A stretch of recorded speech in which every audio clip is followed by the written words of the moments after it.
So, in true Allison fashion, I'm going to just be making a video, posting it, not editing it, not gonna think about it too much. I've been doing that recently, and honestly, I feel like it's turning out pretty well for me. So, hi, I'm Allison. This is my channel. I just came up the stairs, so I'm like out of breath. But today, I want to talk about um, having toxic people in your life and the mental effects it can actually cause. I feel like this is a very important thing to talk about, and even if one person sees it and can send it to a friend or a family member or anybody who can relate to this and it helps even one person, that's my goal, because all of these things I'm going to be talking about were never spoken to me when I went through them or after I went through them or at any point. So I feel like it's probably important to put out there. Okay, so something that was never told to me is that when you're in an abusive relationship, whether that be mentally, physically, verbally, whatever it is, whether it's a boyfriend, a girlfriend, a mom, a dad, a cousin, an aunt, a best friend, whatever it is, whenever you're in a situation with somebody who doesn't have your best interest in mind and only cares about really themselves, it causes permanent damage in your mind. It changes your brain chemistry.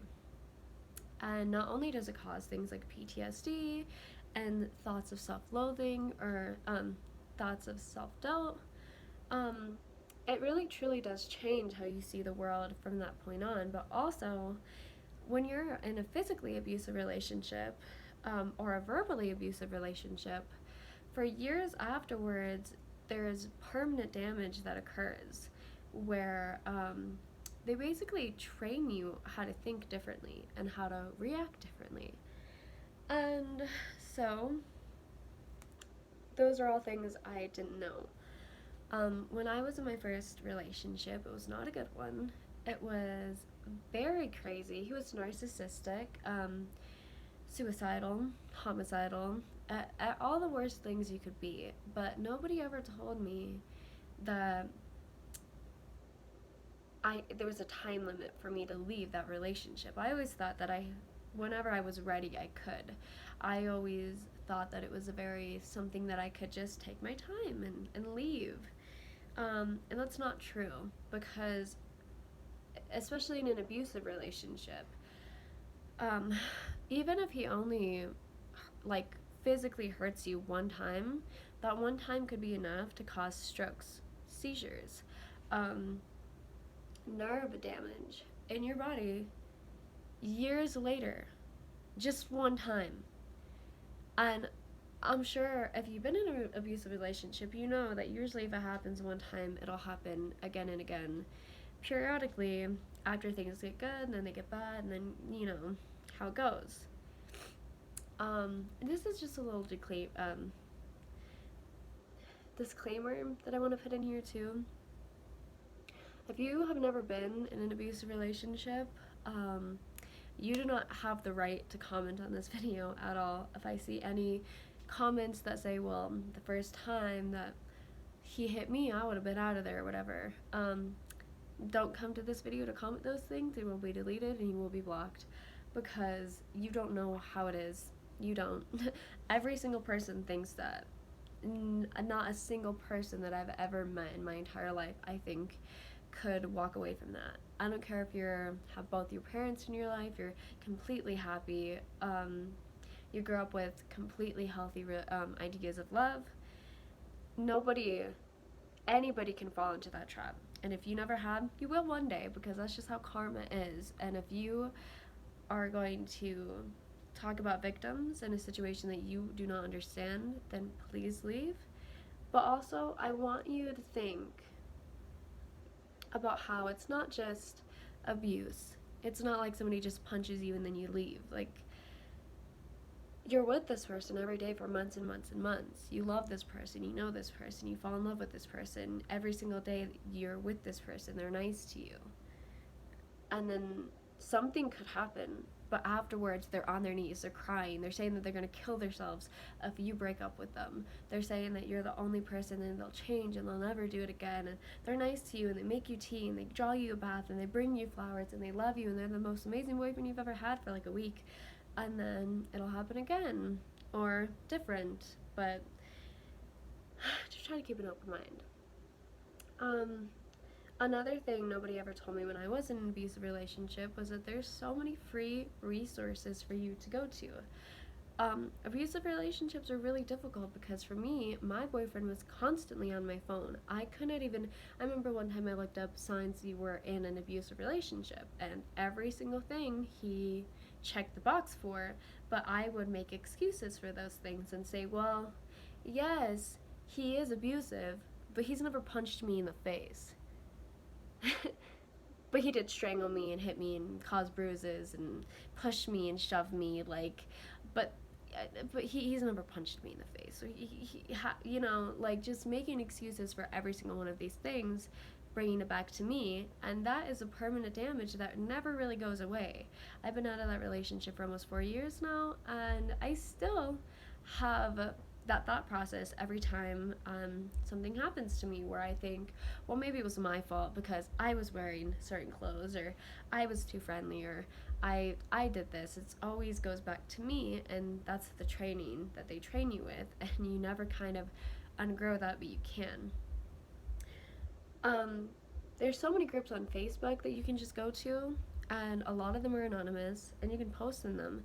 And not only are they good to post in, but they keep records of things for if anything happens, and later you want to go to the police, you can. Also, I found out that there is a limit to how long you can wait to go to the police, and it is 10 years. None of those things were told to me. Also, one of the biggest things that I want to say before I end this video and post it is that anybody can be abusive, whether it's your mom or your aunt. And those person or people, they don't earn a place in your life. They do not magically get to be in your life because they're your mom, or because they're your aunt, or because they're whoever, because you've known them 10 years. Absolutely not. Any person in your life who's making you feel like you're not valid, like you're not worthy, like your feelings don't matter, like they are more important to you and their problems are more important to you. Narcissistic people shouldn't be in your life unless they are getting help and going to therapy. But if they're not taking those steps, they don't deserve to be in your life. Just a few things I want to talk about in case anybody sees this video, because these are all things I wish somebody had told me when I was 17 before I got into my first relationship.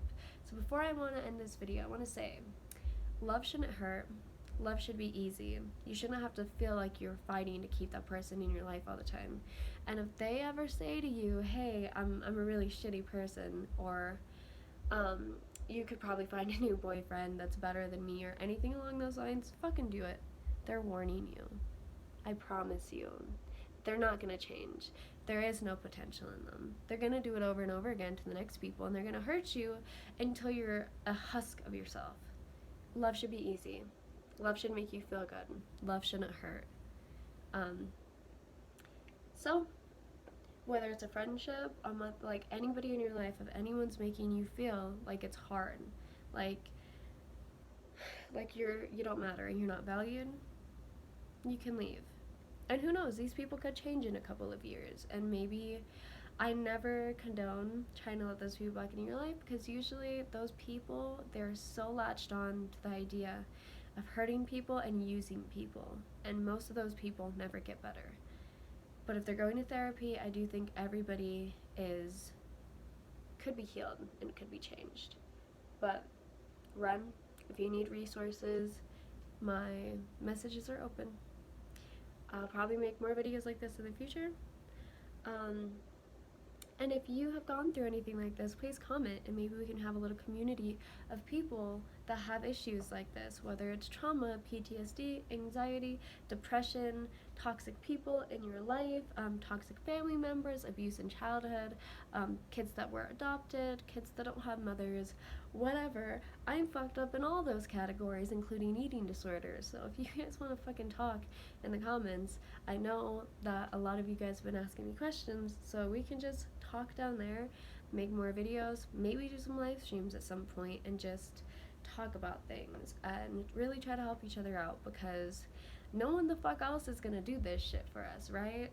So let's figure this shit out together and try to help as many people as we can so they don't have to get hurt like we did, and really try to heal this generation and the world. And if you could, try not to eat so much seafood. Watch Seaspiracy. I've watched a little bit of it and it's terrifying. Anyways, have a good day and have a good night and drink some water. Much love.